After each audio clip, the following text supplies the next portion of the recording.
Muy buenos días. Comenzamos una nueva semana con mucha expectativa en nuestro corazón. ¿Cuánto estamos disfrutando de estos estudios sobre los discípulos del Maestro?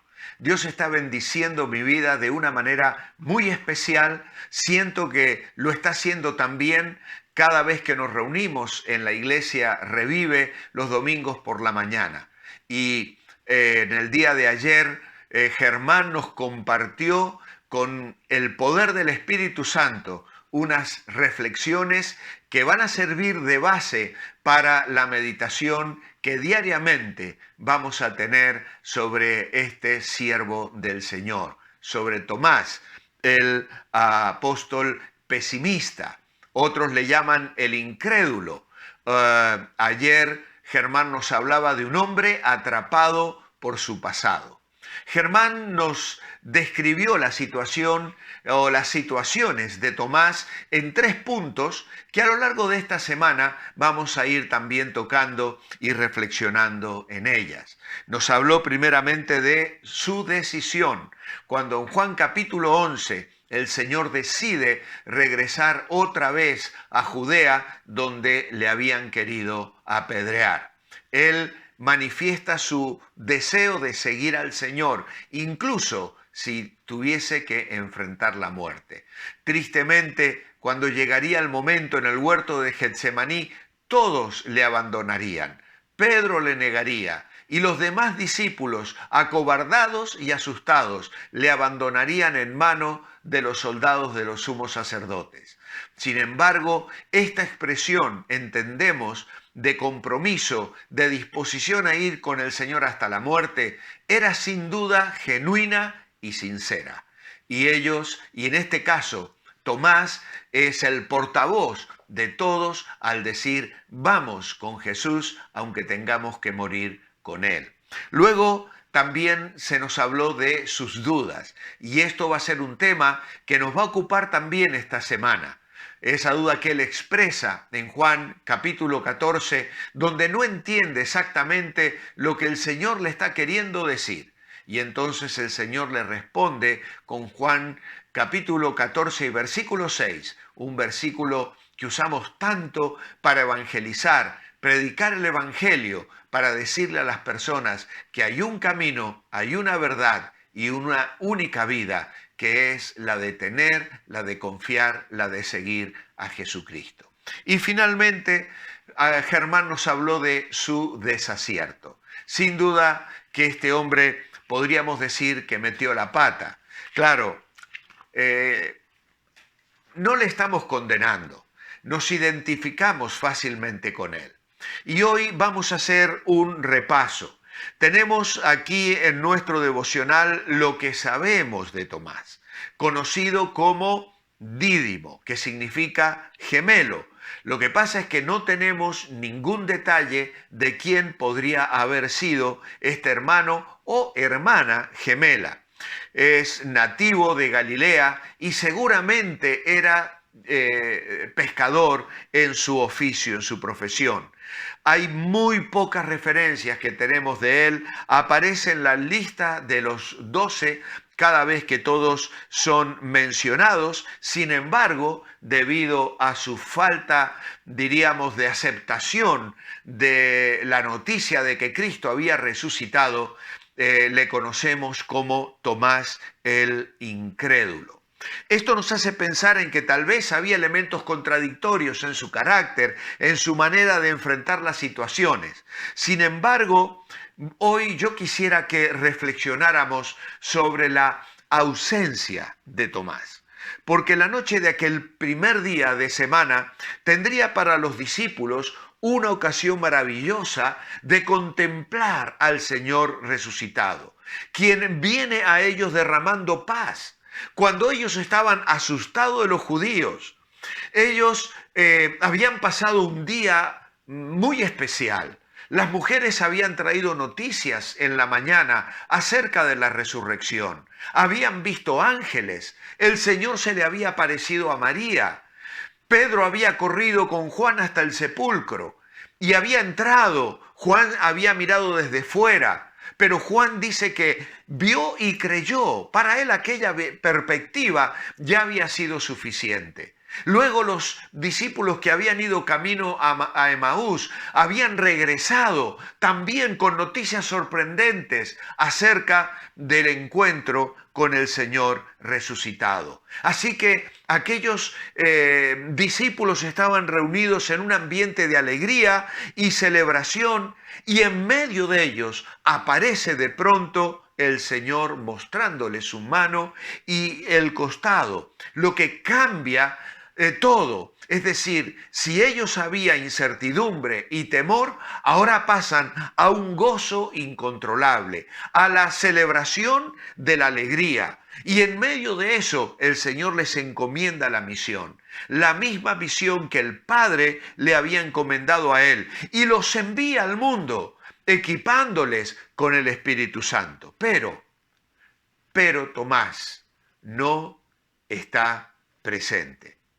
No sabemos dónde estaba, si escondido también, o buscando nuevas pruebas de la resurrección, o quién sabe dónde. Al menos nos queda un consuelo. ¿Cuál es? Que Tomás regresa a su comunidad. Tomás vuelve al encuentro del grupo, de su familia espiritual. Tampoco sabemos qué expectativa trae en su corazón. Lo que sí sabemos es que se avecina una crisis, que vendrán momentos difíciles para él y que la respuesta que saldrá de sus labios a la maravillosa noticia que los demás le comunican le acreditará un título para nada envidiable: Tomás el incrédulo. Ahora vamos a intentar comprender un poco a Tomás a lo largo de esta semana. Antes de juzgarle por su incredulidad, trataremos de ver algunas lecciones positivas que su experiencia nos deja a cada uno de nosotros. Y lo primero que yo quiero señalar en esta mañana es la valentía de la sinceridad. Porque Tomás es valiente. Tomás se anima a expresar sus dudas. En lugar de aparentar que todo está bien, él saca a la luz sus agonías. En lugar de acomodarse a la opinión de la mayoría, él osa nadar contra la corriente. Él habla y no calla. Y eso es precisamente lo que nos llama profundamente la atención aquí en en el Evangelio de Juan y el capítulo 20, porque el Señor les dice: recibid el Espíritu Santo. A quienes remitieren los pecados les son remitidos, a quienes se los retuviereis les son retenidos. Pero Tomás, uno de los 12, llamado Dídimo, no estaba con ellos cuando Jesús vino. Le dijeron pues los otros discípulos: al Señor hemos visto. Él les dijo: si no viere en sus manos la señal de los clavos, y metiere mi dedo en el lugar de los clavos, y metiere mi mano en su costado, no creeré, no creeré. Ahora bien, el primer paso en la recuperación de una persona es precisamente el ejemplo que nos deja Tomás, que es el de hablar, el de expresar sus dudas. Es liberador abrir el alma y dejar que llore. ¿Cuánta necesidad tenemos de expresar las penas, de ser escuchados, de que otros presten atención a nuestras luchas internas? Incluso la agonía de la duda que carcome el alma y que generalmente ocultamos detrás del temor al descrédito. ¿Cómo voy a plantear mis dudas? ¿Cómo voy a comentar en mi grupo de hogar o en mi familia o a mis hermanos en la fe de la iglesia que hay cosas que yo no entiendo, que no acaban de encajar en mi teología, en mi expresión de fe? La duda, aunque nos es incómoda, produce dolor. y es un ingrediente en el caminar de fe de todo creyente. La duda tendríamos que decir que es normal y necesaria, incluso puede llegar a ser buena, pues por lo general es la antesala de una fe más robusta y de convicciones más sólidas y firmes. Hay épocas en la vida de todo ser humano en que la duda se instala con más fuerza.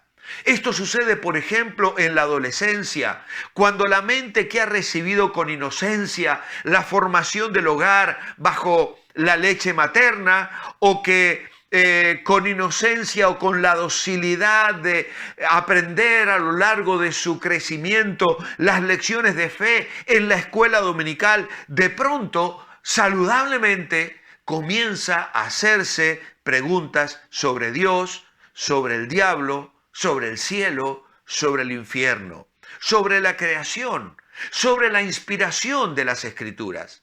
Es terrible cuando un niño joven adolescente expresa sus temores y sus inseguridades, que reciba críticas o el rechazo de los que se escandalizan por la genuinidad de sus preguntas. Es necesario que si un joven va a equiparse para toda la vida con creencias y convicciones fuertes, pase todo su credo por el sedazo de la duda, para articular luego un cuerpo de doctrina que le acompañará por toda su vida, por toda su vida. Dichoso el adolescente que encuentra oídos comprensivos que le escuchan y le ayudan en ese momento de crisis, sea por los padres, sea en los líderes de la iglesia, sea en los pastores de la iglesia, que le acompañan, que le ayudan, que oran. Ahora, no solo se duda en la adolescencia. ¿No es verdad que a lo largo de la vida vienen épocas donde nuestra fe es puesta a prueba? La duda nos ayuda a revisar nuestro equipaje teológico para evitar vivir bajo un Dios acomodado a nuestros propios intereses o a nuestras limitaciones. Por eso, en esta mañana entramos en un tema interesante y apasionante que Tomás nos presenta y que nos enseña a nosotros a ser veraces y sinceros y a sacar aquello que a veces vamos tapando, pero que está en el fondo de nuestros fundamentos, haciendo que nuestra vida en realidad sea inestable. Y cuando vienen las tormentas, como dijo el Señor, dan con ímpetu sobre la casa, pero si no está fundada en la roca, entonces las arenas ceden y la casa se viene abajo. No queremos derrumbarnos, queremos encontrar en la familia de la fe el apoyo necesario para resolver estos interrogantes en nuestra relación personal con Dios. Mi oración escrita esta mañana es: amado Padre, gracias por el ejemplo de Tomás, que aprendamos a buscar de ti y también a buscar a los hermanos.